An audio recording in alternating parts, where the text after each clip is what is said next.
ઘઉંના લોટની અનેક પળવાળી વરકી પૂરી બનાવવા માટે થઈને 2 વાટકી જેટલો ઘઉંનો લોટ લઈ તેમાં સ્વાદ પ્રમાણે મીઠું, અડધી ચમચી આખું જીરું અને અડધી ચમચી કાળા મરી નટકચરા ખાંડીને નાખી દઈશું. સાથે 5 કપ જેટલી કસૂરી મેથીને ક્રશ કરીને નાખી દઈશું. 2 થી 3 ચમચી જેટલું ગરમ ઘીનું મોણ નાખીને જરૂર પ્રમાણે પાણી નાખીને લોટ બાંધી લઈશું. લોટને 10 મિનિટ રેસ્ટ આપ્યા પછી મોટા 8 લુવા કરી લઈએ અને આની એકદમ પાતળી અને મોટી 8 રોટલી વણી લઈશું. બધી રોટલી વણાયા બાદ આપણે લય તૈયાર કરી લઈએ.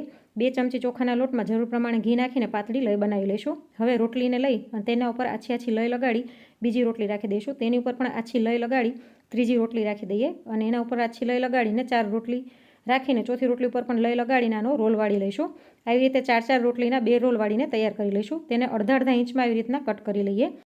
એક લુઓ લઈ તેને હળવા હાથે દબાવી અને ઘઉંનો લોટ છાંટીને વણી લઈશું. બધી પૂરી વણાયા બાદ એને મીડિયમ ફ્લેમ પર તળી લઈએ તો એકદમ ક્રિસ્પી અને અનેક પળવાળી આપણી વરકી પૂરી તૈયાર છે. ડિટેલ રેસીપી મારી ચેનલ પર આપેલી છે.